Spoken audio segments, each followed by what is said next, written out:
Mengapa abu? Penggunaan abu dalam liturgi telah berasal dari tradisi di Perjanjian Lama. Abu melambangkan perkabungan, kefanaan, penyesalan, pertobatan.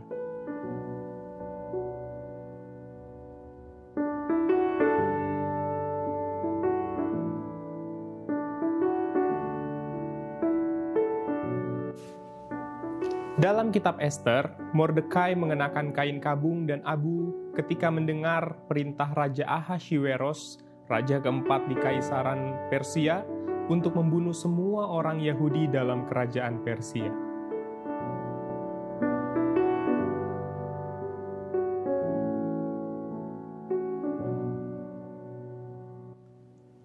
Ayub menyatakan penyesalannya dengan duduk dalam debu dan abu.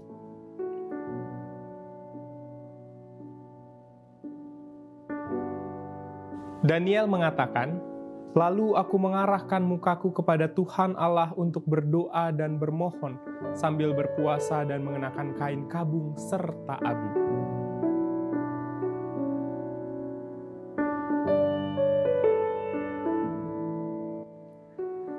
Seusai Yunus menyuarakan pertobatan, orang-orang di Niniwe melakukan puasa dan mengenakan kain kabung, serta raja menyelubungi diri dengan kain kabung dan duduk di atas abu. Sejak abad pertengahan, gereja telah mempergunakan abu untuk menandai permulaan masa Prapaskah yang diikuti dengan masa puasa selama 40 hari tanpa menghitung hari Minggu, sebab hari Minggu adalah perayaan Paskah-Paskah kecil.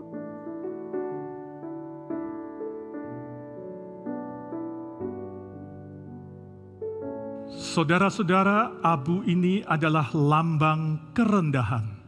Kita oleskan sebagai tanda kerendahan kita di hadapan Tuhan.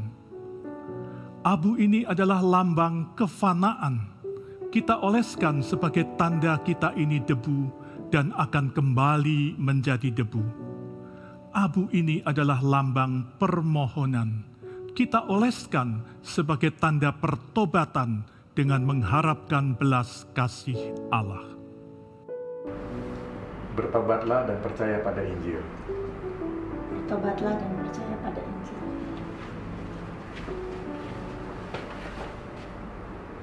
Bertobatlah dan percaya pada Injil. Bertobatlah dan percaya pada Injil.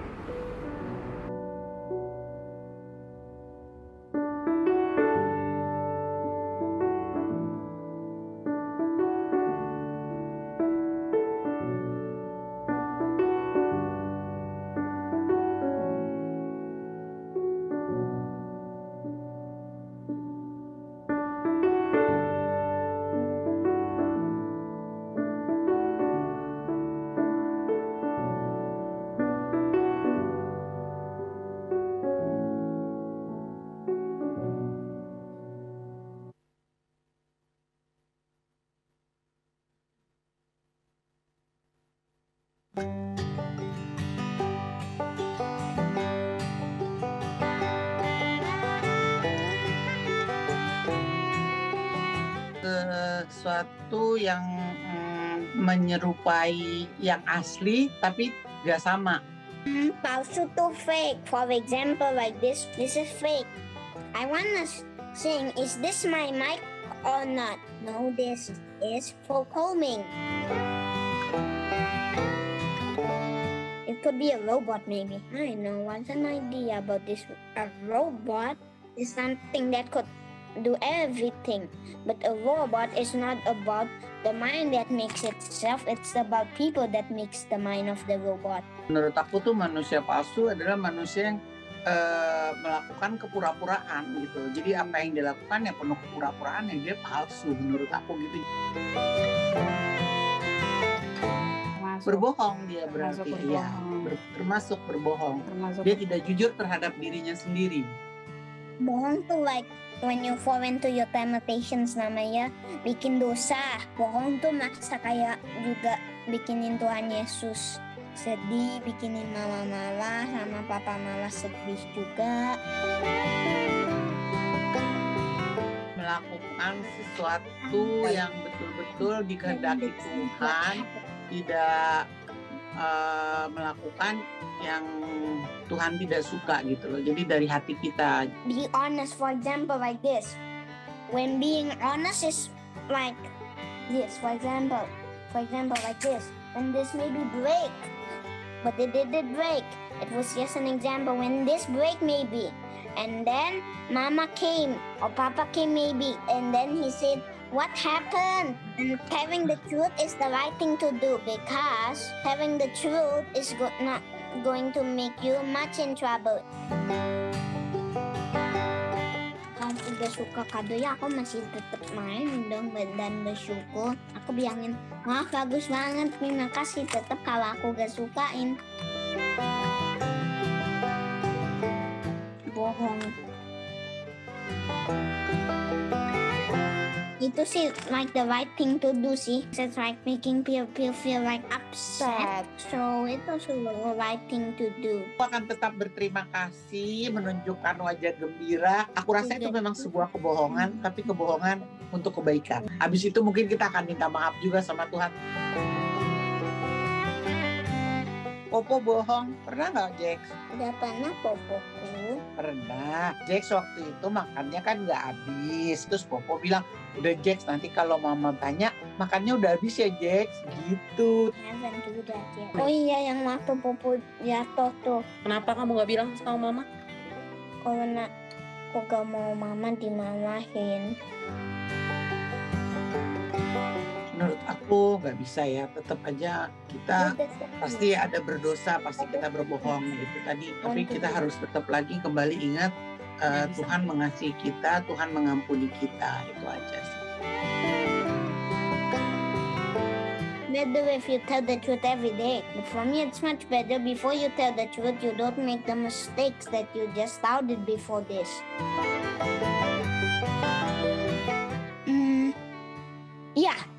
Yeah, tapi gak benar-benar marah Mama. I'm telling you, if you tell the truth, you're not going to be in very big trouble, because when you tell the truth, your father and mother will still be angry, but not too angry. Selamat Rabu Abu.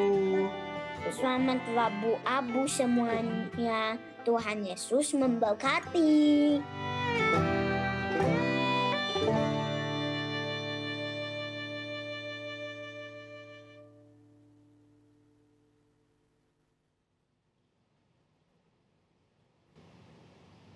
Selamat malam, Bapak, Ibu, Saudara yang dikasihi Tuhan Yesus Kristus.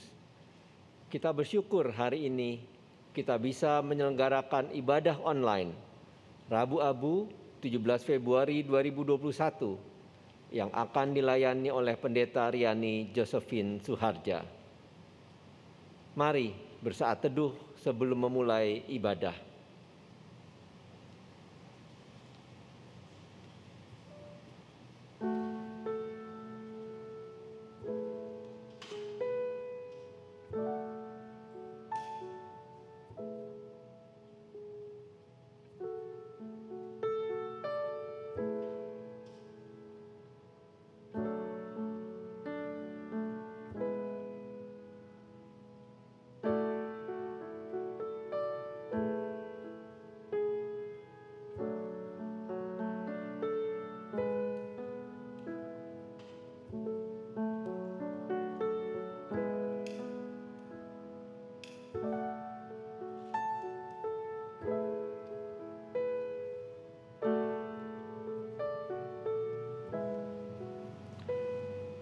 Mari kita bangkit berdiri.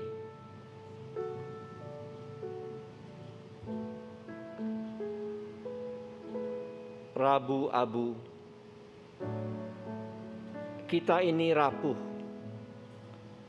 abu dan debu. Mungkin nampak wajah segar, tapi jiwa kuyu. Dosa membuat kita layu, bak debu tertiup sang bayu. Engkau yang rapuh, arahkanlah hatimu, dan marilah masuk rumahnya.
Aku melayangkan mataku ke gunung-gunung.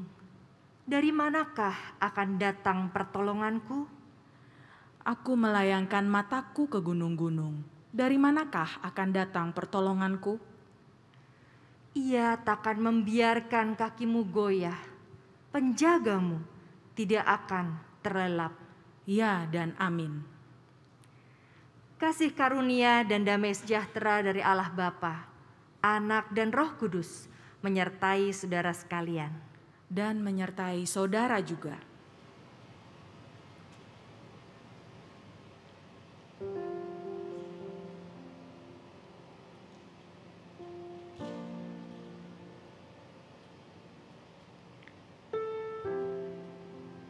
Mengapakah engkau memuliakan dirimu, hai manusia? Apakah engkau merasa baka? Apakah engkau perkasa? Seonggok tanah, Allah yang memberimu marwah. Dia jejakkan kaki agungnya ke bawah, sehingga engkau mampu berdiri dan menengadah. Mengapa engkau lupa? Engkau itu rapuh. Hidupmu dalam jenuh, banyak air mata dan peluh. Adapun manusia, hari-harinya seperti rumput, seperti bunga di padang, demikianlah ia berbunga. Apabila angin melintasinya, maka ia tidak lagi ia, dan tempatnya tidak mengenalnya lagi.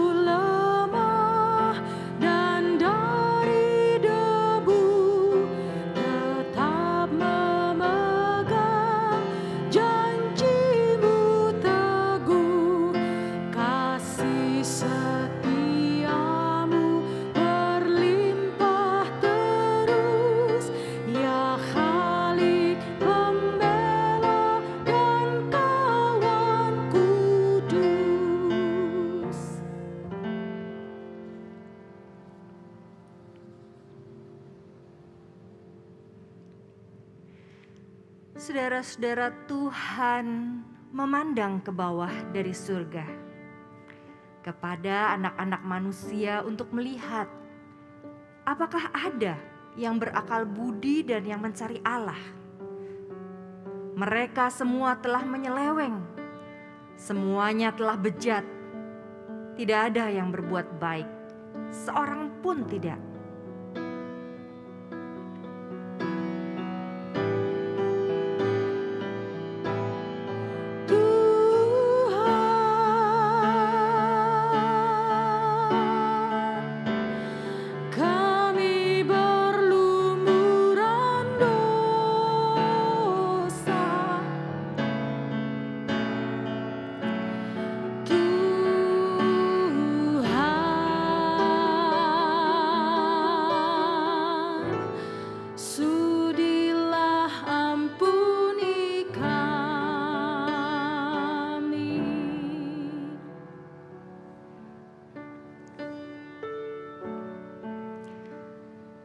Saudara-saudara, abu ini adalah lambang kerendahan.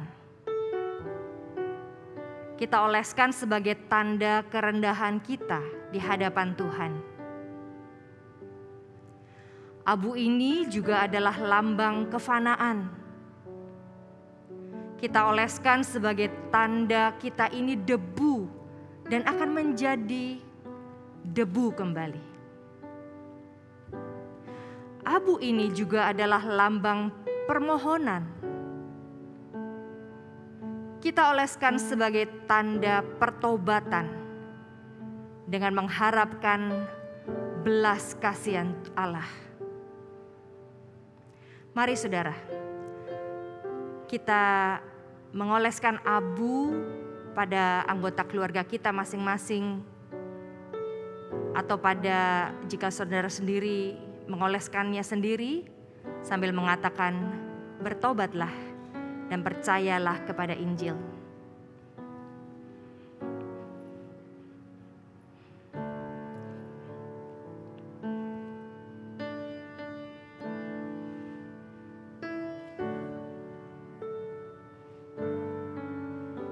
Bertobatlah dan percayalah kepada Injil. Bertobatlah dan percayalah pada Injil.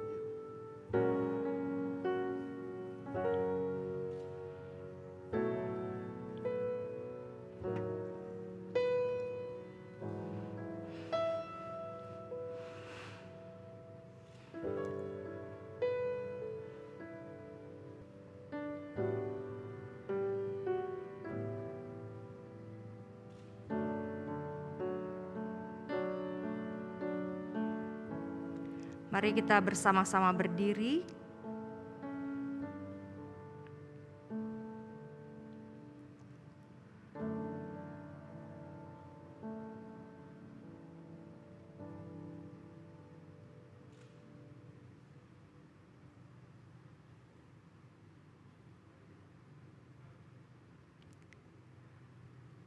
Saudara, bagi setiap orang yang sungguh-sungguh menyadari dirinya dan bertobat, Tuhan menyapamu.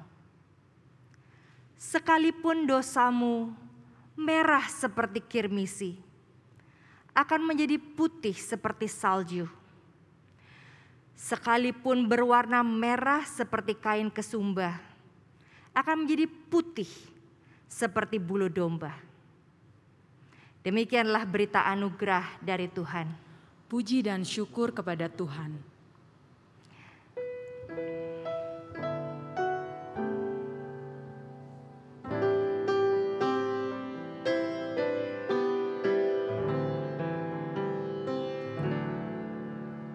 Mereka berkata, jangan bimbang,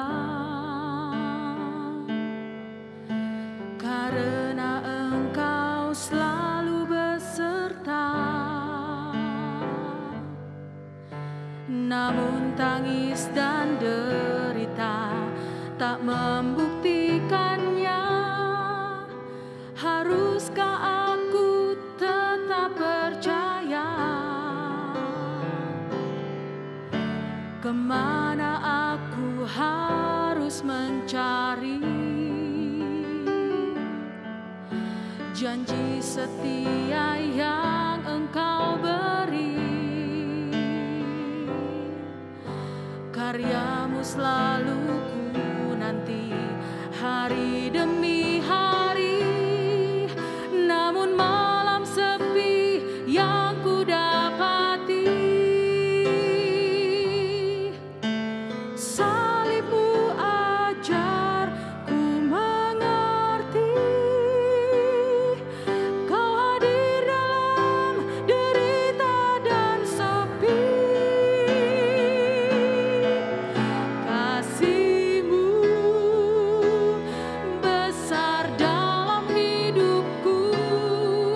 Kau peluk seluruh keraguanku. Bangkit-Mu memberi makna segala peristiwa. Ajarku untuk menemukannya.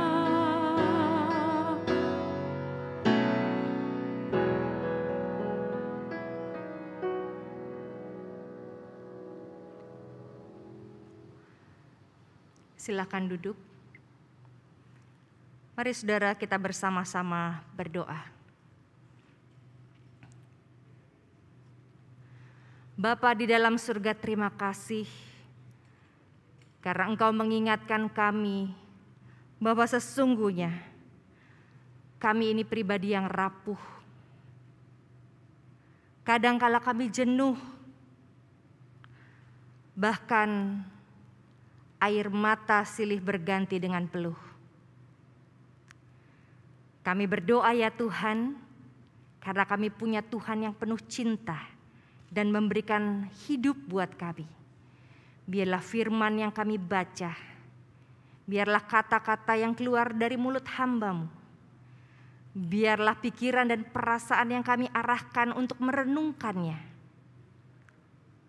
Roh Kudus bekerja sehingga kami diperkaya untuk senantiasa hidup sebagai orang-orang yang hidup dalam pelukan cinta-Mu yang ajaib.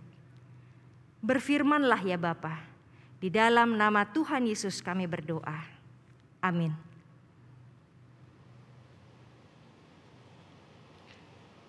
Bacaan pertama, Yoel 2 ayat 1-2, dilanjutkan ayat 12 sampai 17. Tiuplah sangkakala di Sion, dan berteriaklah di gunungku yang kudus. Biarlah gemetar seluruh penduduk negeri, sebab hari Tuhan datang, sebab hari itu sudah dekat. Suatu hari gelap gulita dan kelam kabut, suatu hari berawan dan kelam pekat, seperti fajar di atas gunung-gunung terbentang, suatu bangsa yang banyak dan kuat. Yang serupa itu tidak pernah ada sejak purbakala, dan tidak akan ada lagi sesudah itu turun-temurun pada masa yang akan datang. Tetapi sekarang juga demikianlah firman Tuhan. Berbaliklah kepadaku dengan segenap hatimu, dengan berpuasa, dengan menangis, dan dengan mengaduh. Koyakkanlah hatimu dan jangan pakaianmu. Berbaliklah kepada Tuhan Allahmu, sebab Ia pengasih dan penyayang, panjang sabar dan berlimpah kasih setia, dan Ia menyesal karena hukumannya. Siapa tahu, mungkin Ia mau berbalik dan menyesal, dan ditinggalkannya berkat menjadi korban sajian dan korban curahan bagi Tuhan Allahmu. Tiuplah sangkakala di Sion, adakanlah puasa yang kudus, maklumkanlah perkumpulan raya. Kumpulkanlah bangsa ini, kuduskanlah jemaah, himpunkanlah orang-orang yang tua, kumpulkanlah anak-anak, bahkan anak-anak yang menyusu. Baiklah pengantin laki-laki keluar dari kamarnya, dan pengantin perempuan dari kamar tidurnya. Baiklah para imam pelayan-pelayan Tuhan menangis di antara balai depan dan mezbah dan berkata, sayangilah ya Tuhan umat-Mu, dan janganlah biarkan milik-Mu sendiri menjadi celah, sehingga bangsa-bangsa menyindir kepada mereka. Mengapa orang berkata di antara bangsa, di mana Allah mereka? Demikianlah sabda Allah. Syukur kepada Allah.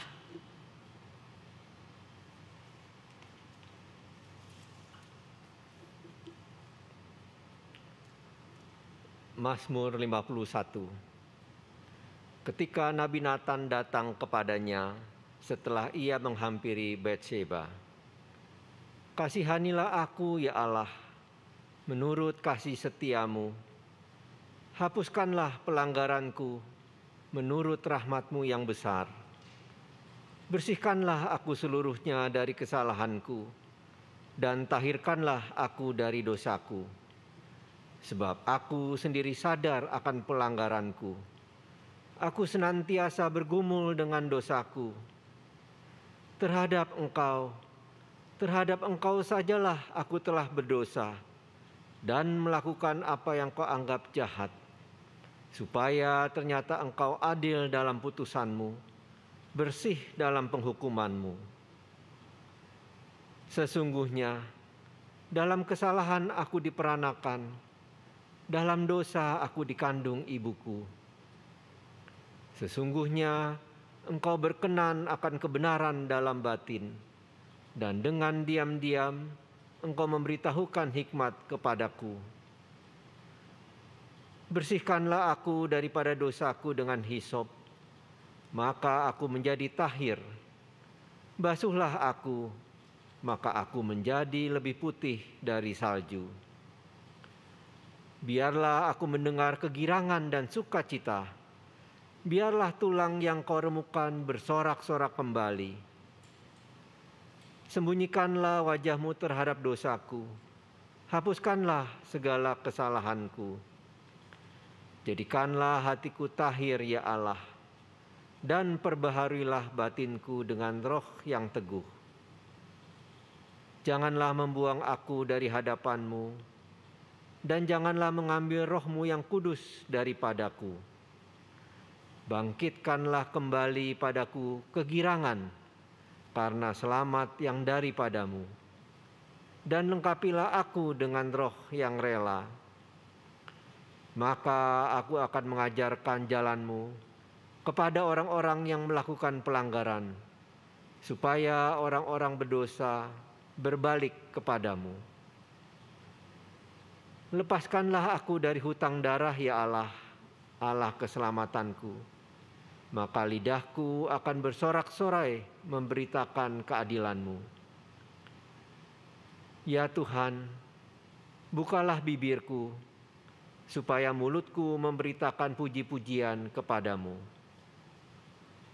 Sebab Engkau tidak berkenan kepada korban sembelihan.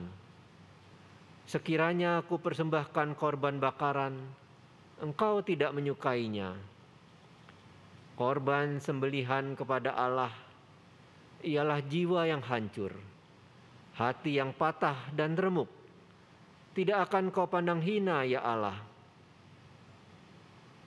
Lakukanlah kebaikan kepada Sion menurut kerelaan hati-Mu. Bangunkanlah tembok-tembok Yerusalem. Maka Engkau akan berkenan kepada korban yang benar, korban bakaran, dan korban yang terbakar seluruhnya.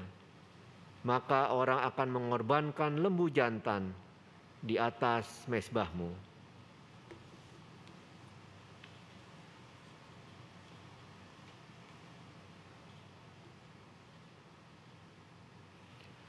Bacaan kedua, 2 Korintus 5 ayat 20 sampai pasal 6 ayat 10.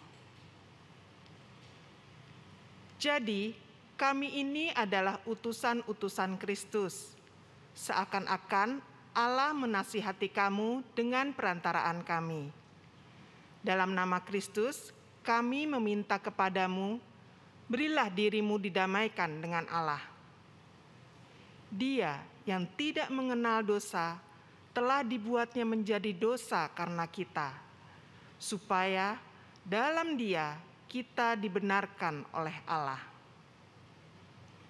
Sebagai teman-teman sekerja, kami menasehatkan kamu, supaya kamu jangan membuat menjadi sia-sia kasih karunia Allah yang telah kamu terima. Sebab Allah berfirman, pada waktu aku berkenan, aku akan mendengarkan engkau.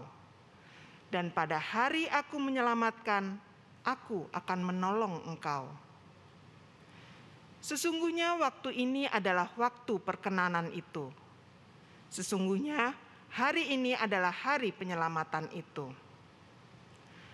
Dalam hal apapun, kami tidak memberi sebab orang tersandung, supaya pelayanan kami jangan sampai dicela. Sebaliknya, dalam segala hal kami menunjukkan bahwa kami adalah pelayan Allah, yaitu dalam menahan dengan penuh kesabaran dalam penderitaan, kesesakan, dan kesukaran, dalam menanggung dera dalam penjara dan kerusuhan, dalam berjerih payah, dalam berjaga-jaga dan berpuasa, dalam kemurnian hati, pengetahuan, kesabaran, dan kemurahan hati, dalam Roh Kudus dan kasih yang tidak munafik. dalam pemberitaan kebenaran dan kekuasaan Allah, dengan menggunakan senjata-senjata keadilan untuk menyerang ataupun untuk membela, ketika dihormati dan ketika dihina, ketika diumpat atau ketika dipuji, ketika dianggap sebagai penipu namun dipercayai, sebagai orang yang tidak dikenal namun terkenal, sebagai orang yang nyaris mati dan sungguh kami hidup, sebagai orang yang dihajar namun tidak mati, sebagai orang berduka cita namun senantiasa bersuka cita, sebagai orang miskin namun memperkaya banyak orang, sebagai orang tak bermilik sekalipun kami memiliki segala sesuatu. Demikianlah sabda Allah. Syukur kepada Allah.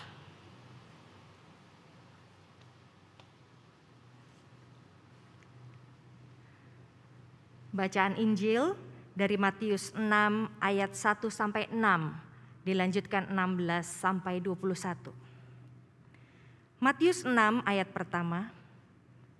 Ingatlah, jangan kamu melakukan kewajiban agamamu di hadapan orang supaya dilihat mereka. Karena jika demikian, kamu tidak beroleh upah dari Bapamu yang di surga. Jadi, apabila engkau memberi sedekah, janganlah engkau mencanangkan hal itu, seperti yang dilakukan orang munafik di rumah-rumah ibadat dan di lorong-lorong, supaya mereka dipuji orang. Aku berkata kepadamu, sesungguhnya mereka sudah mendapat upahnya. Tetapi jika engkau memberi sedekah, janganlah diketahui tangan kirimu apa yang diperbuat tangan kananmu. Hendaklah sedekahmu itu diberikan dengan tersembunyi, maka Bapamu yang melihat yang tersembunyi akan membalasnya kepadamu. Dan apabila kamu berdoa, janganlah berdoa seperti orang munafik. Mereka suka mengucapkan doanya dengan berdiri dalam rumah-rumah ibadat dan pada tikungan-tikungan jalan raya, supaya mereka dilihat orang. Aku berkata kepadamu, sesungguhnya mereka sudah mendapat upahnya. Tetapi jika engkau berdoa, masuklah ke dalam kamarmu, tutuplah pintu dan berdoalah kepada Bapamu yang ada di tempat tersembunyi. Maka Bapamu yang melihat yang tersembunyi akan membalasnya kepadamu. 16. Dan apabila kamu berpuasa, janganlah muram mukamu seperti orang munafik. Mereka mengubah air mukanya supaya orang melihat bahwa mereka sedang berpuasa. Aku berkata kepadamu, sesungguhnya mereka sudah mendapat upahnya. Tetapi apabila engkau berpuasa, minyakilah kepalamu dan cucilah mukamu, supaya jangan dilihat oleh orang bahwa engkau sedang berpuasa, melainkan hanya oleh Bapamu yang ada di tempat tersembunyi. Maka Bapamu yang melihat yang tersembunyi akan membalasnya kepadamu. Janganlah kamu mengumpulkan harta di bumi ngengat dan karat merusakkannya, dan pencuri membongkar serta mencurinya. Tetapi kumpulkanlah bagimu harta di surga. Di surga, ngengat dan karat tidak merusakkannya, dan pencuri tidak membongkar serta mencurinya. Karena di mana hartamu berada, di situ juga hatimu berada. Demikianlah Injil Yesus Kristus. Yang berbahagia ialah mereka yang mendengarkan firman Tuhan dan yang memeliharanya. Hosiana. Hosiana, Hosiana, Hosiana.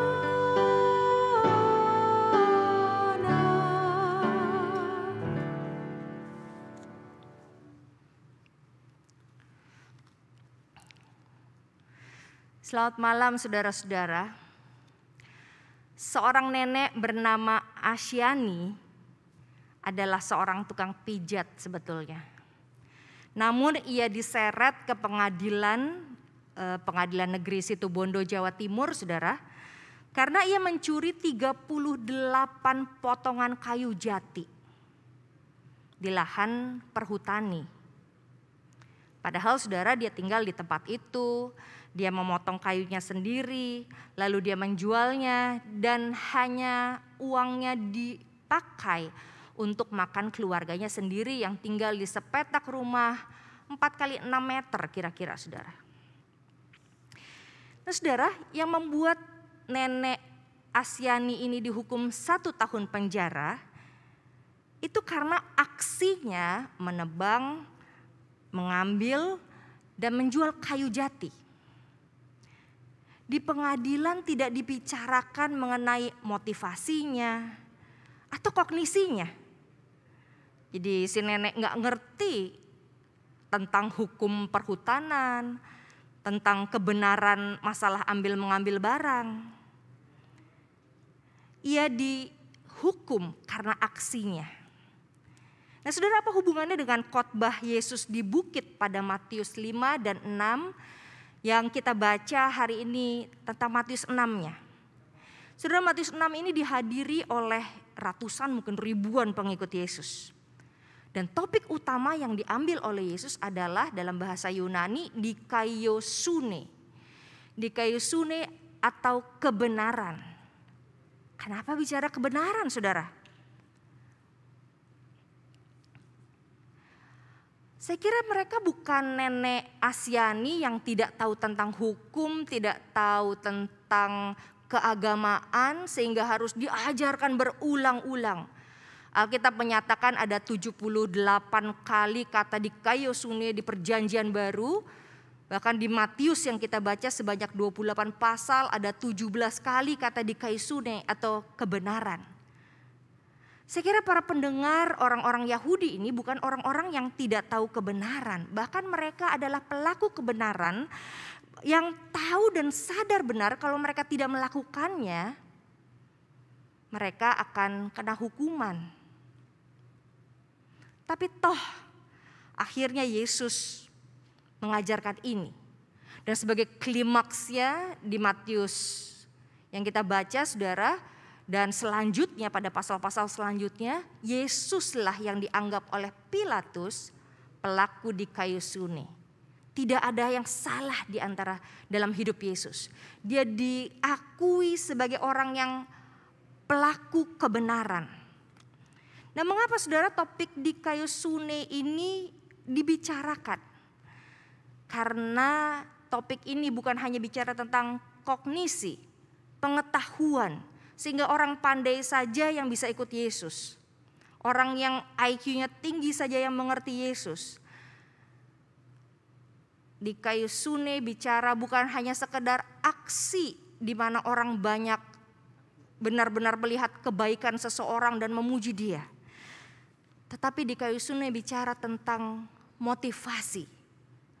Apa yang ada di dalam hati. Saudara, iman Kristen bukan hanya bicara tentang kognisi, pengetahuan, aksi apa yang dilihat orang. Tetapi bicara hati, motivasi yang bersih, yang dikuduskan oleh Tuhan, yang dikhususkan hanya untuk Tuhan. Itu sebabnya Yesus mengatakan jangan seperti orang munafik atau hipokrit.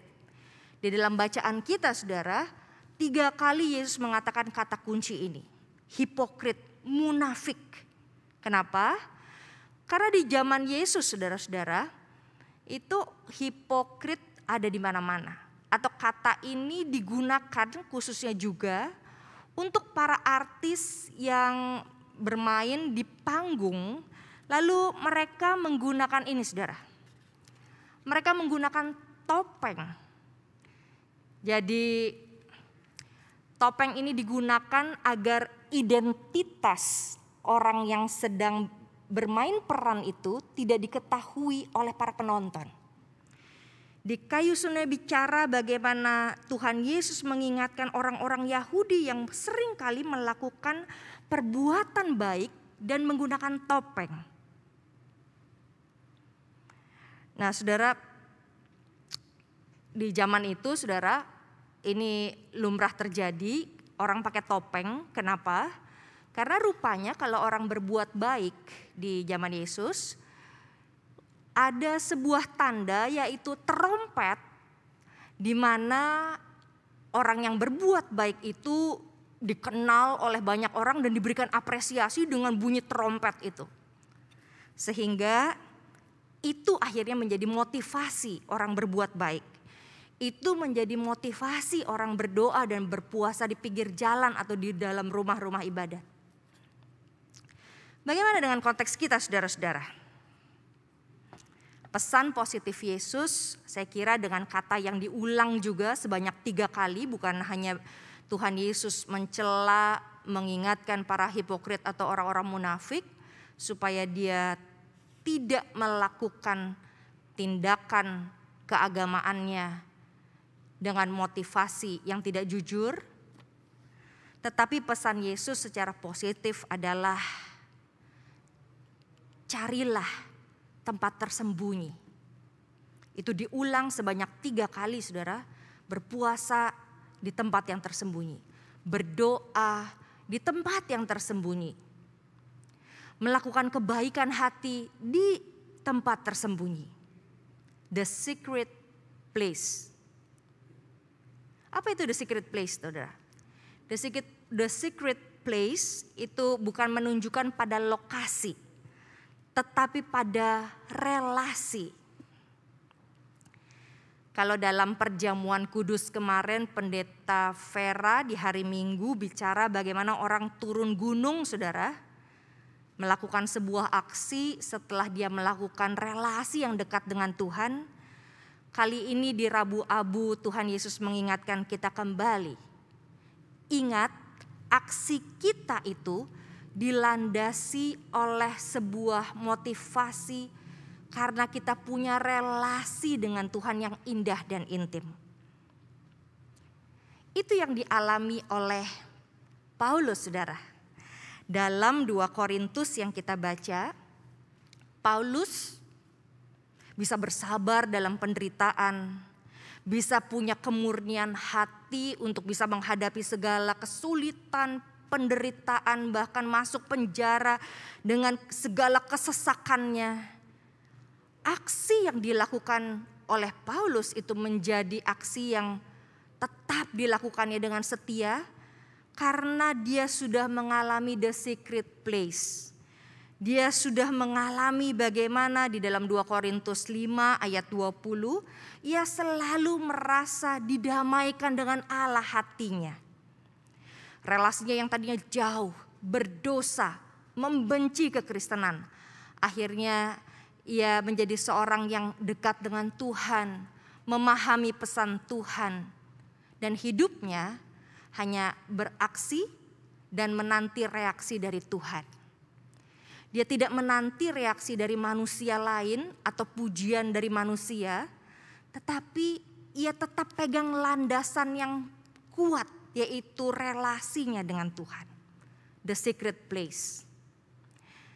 Saudara, dalam bacaan kita lainnya di Mazmur 51, saudara, pemazmur Daud sempat melakukan kesalahan dan dosa, lalu Nabi Nathan menegurnya, dan dalam keadaan dia tidak berdaya, tahu dia melakukan kesalahan, dia masuk the secret place-nya. Dia membuka diri, membuka hati, membuka batinnya, mengakui kesalahannya, sehingga akibatnya ketika dia mulai memberanikan diri untuk memberikan korban bakaran, dia merasa bahwa Allah memberikan reaksi atas kejujurannya itu dengan Allah berkenan atas korban bakarannya.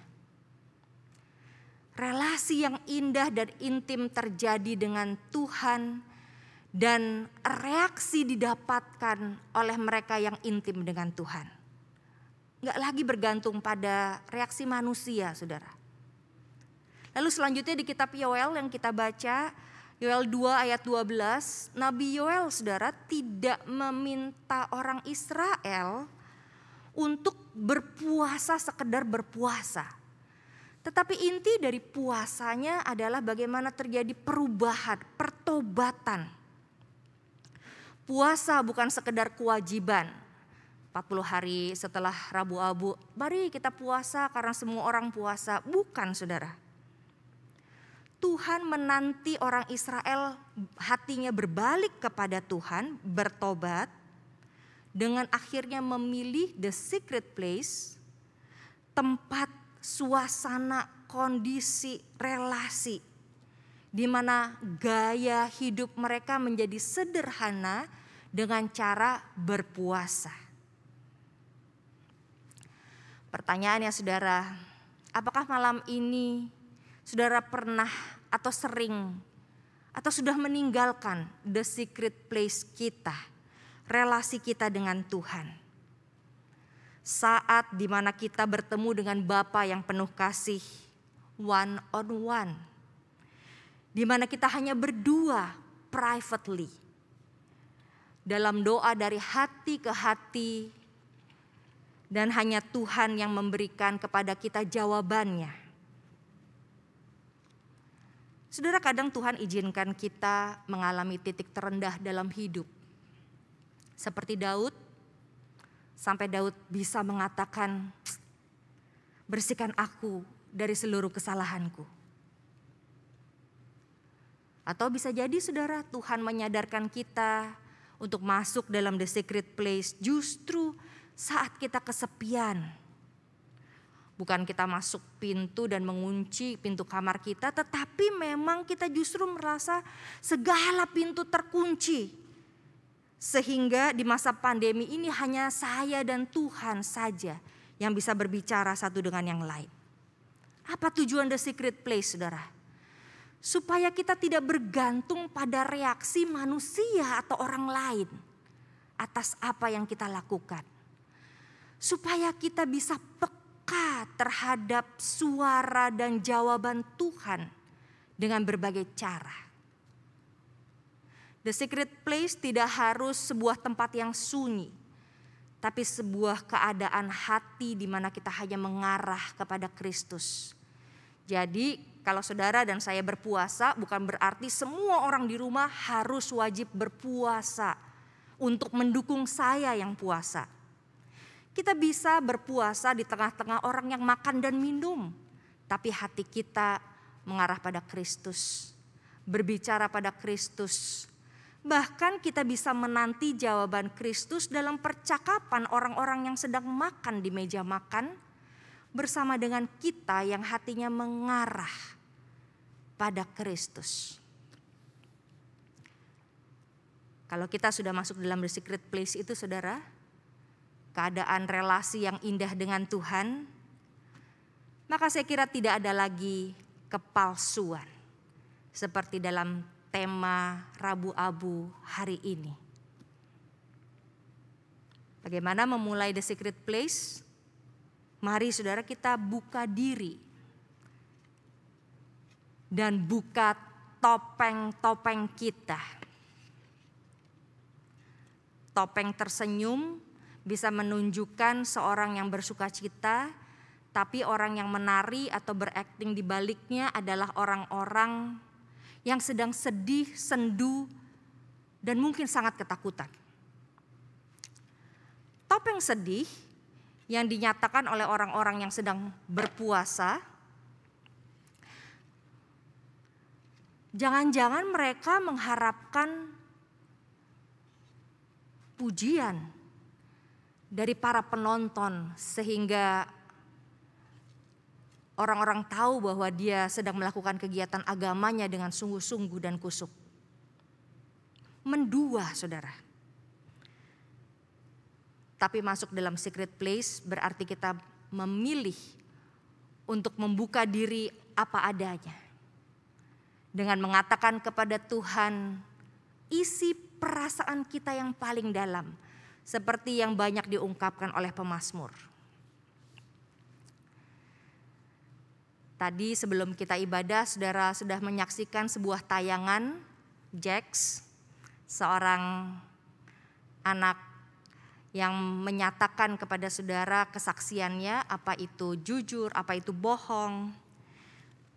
Saudara bicara tentang dunia anak, ada yang disebut dengan pretend play atau pura-pura.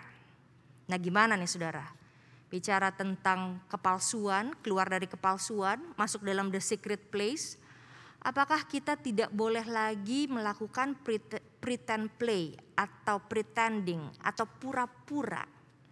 Nah saudara, saya jadi ingat waktu kecil saya justru paling suka itu permainan pretend play.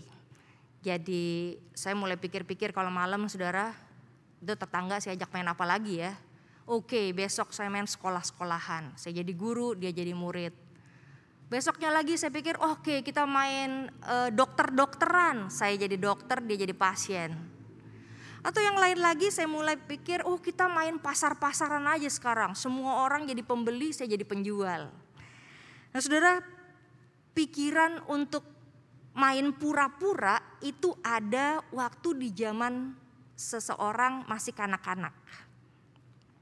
Dr. Scott Kaufman mengatakan dalam artikel Psychology Today, dalam artikelnya The Value of Pretend Play, menurutnya pretend play itu baik sekali, tapi hanya untuk anak 2,5 sampai 7 tahun usianya.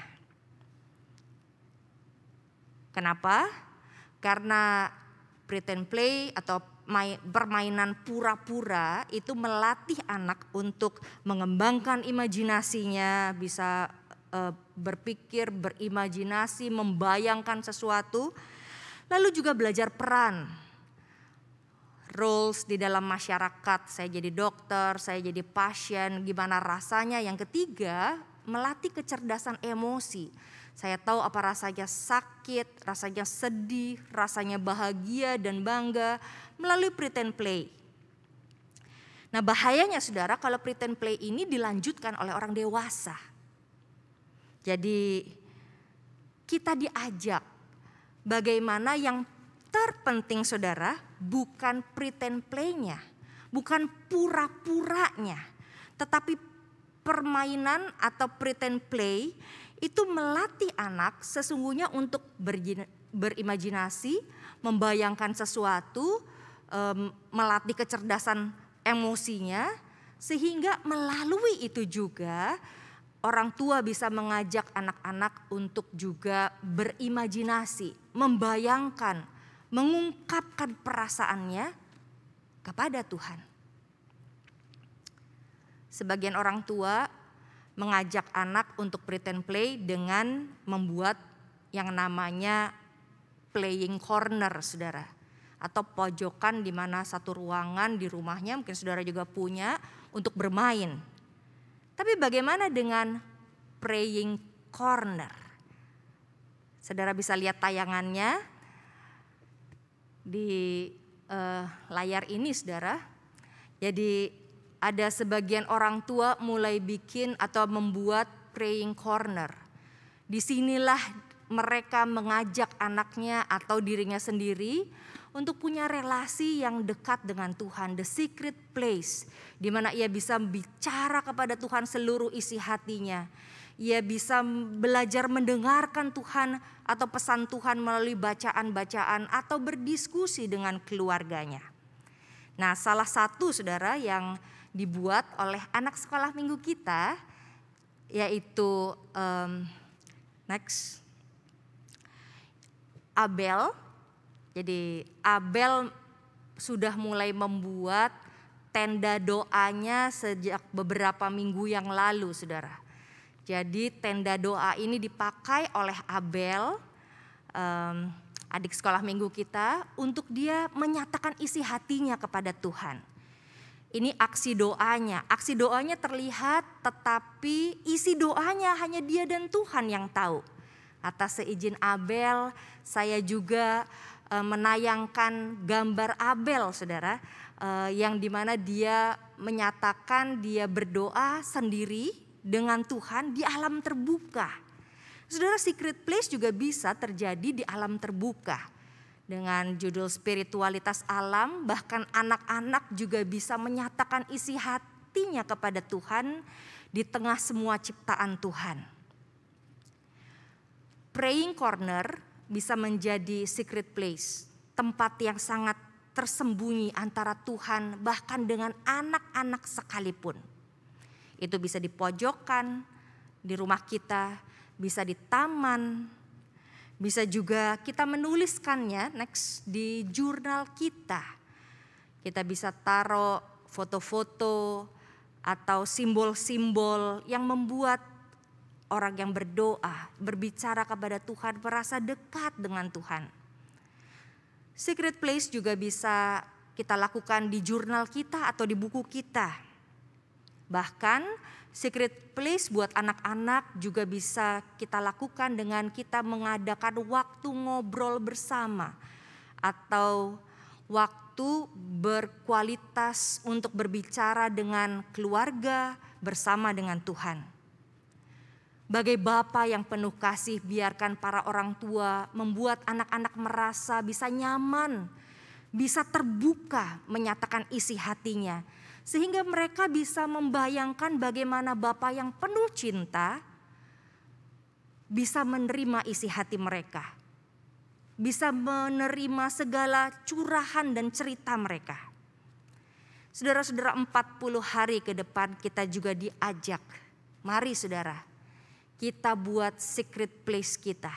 Entah itu waktu tertentu, tempat tertentu, suasana tertentu, buku tertentu, yang membuat kita tahu bahwa kita perlu mencari Tuhan. Jujur apa adanya ke hadapan Tuhan sehingga aksi kita lakukan karena kita tahu itu adalah pesan Tuhan. Dan kalau reaksi orang lain tidak berkenan di hati kita, biarlah kita hanya memandang reaksi Tuhan, jawaban Tuhan dalam bentuk damai sejahtera, dalam bentuk orang-orang yang mendukung aksi kita karena tahu bahwa kita melakukannya untuk Tuhan dan dengan berbagai cara. Sehingga kita menjadi orang-orang yang dikayesune.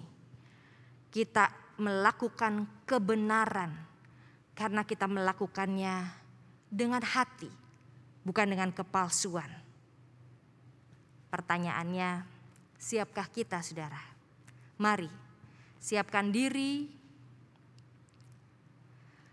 dalam 40 hari ke depan untuk kita membuka hati buat Tuhan juga berbicara kepada kita. Sehingga di tempat yang tersembunyi itulah kita tahu apa yang Tuhan kehendaki dalam hidup kita. Bahkan Dia juga membersihkan seluruh hati kita dari kebencian, dari dosa, dari pelanggaran, dari luka, dan menghapuskannya dengan kekuatan Roh Tuhan yang kudus. Maukah kita? Tuhan memberkati kita. Amin.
Saudara, kita akan masuk dalam doa syafaat, namun kali ini saya mengajak saudara untuk berdoa di dalam keluarga masing-masing.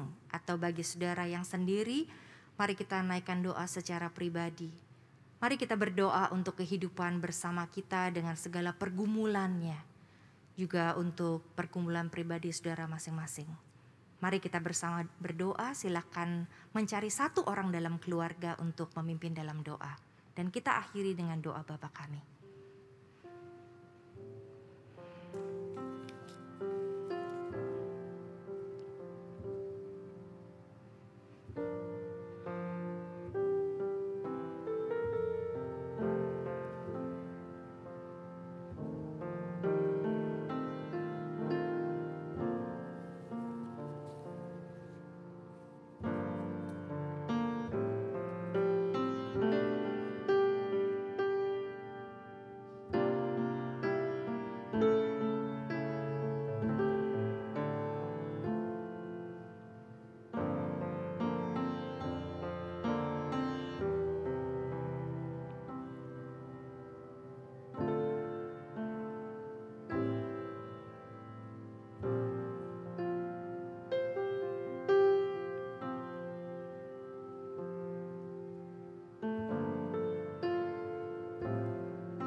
Kami percaya ya Bapa,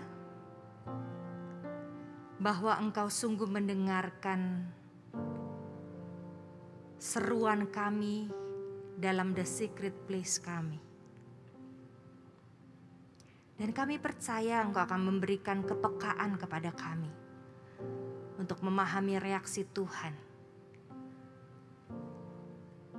Entah itu melalui damai sejahtera Tuhan dan dengan cara apapun. Kami percaya karena kami punya Tuhan yang juga mengajarkan kami berdoa. Bapa kami yang di surga, dikuduskanlah namamu. Datanglah kerajaan-Mu, jadilah kehendak-Mu di bumi seperti di surga. Berikan kami pada hari ini makanan kami yang secukupnya. Dan ampunilah kami akan kesalahan kami, seperti kami juga mengampuni orang yang bersalah kepada kami. Dan janganlah membawa kami ke dalam pencobaan, tapi lepaskanlah kami daripada yang jahat. Karena Engkaulah yang mempunyai kerajaan dan kuasa dan kemuliaan sampai selama-lamanya. Amin. Saudara dipersilakan berdiri. Allahku, Allahku, tetaplah bersamaku. Engkaulah yang setia, murnikanlah diriku. Buanglah kepalsuanku, segala pujian dan hormat hanya milik-Mu.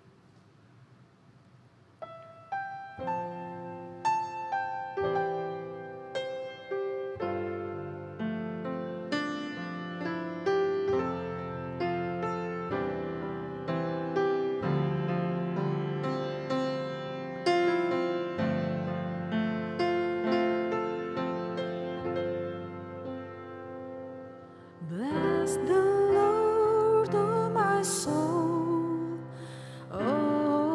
my soul, worship His holy name. Sing like never before, oh my soul, I'll worship Your holy name. The sun comes up, it's a new day dawning. It's time to sing Your song again. Whatever may pass and whatever lies Let me be singing when the evening comes. Bless the Lord, oh my soul, oh my soul. Worship His holy name. Sing like never before, oh my soul. I'll worship your holy name.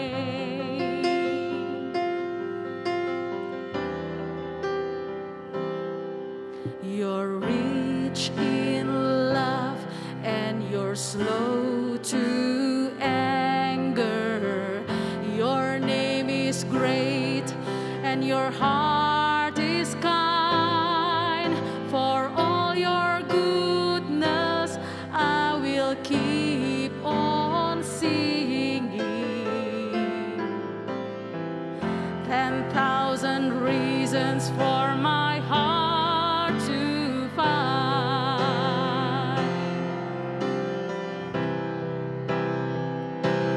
Bless the Lord, oh my soul, oh my soul. Worship His holy name. Sing like never before, oh my soul. I'll worship your holy name.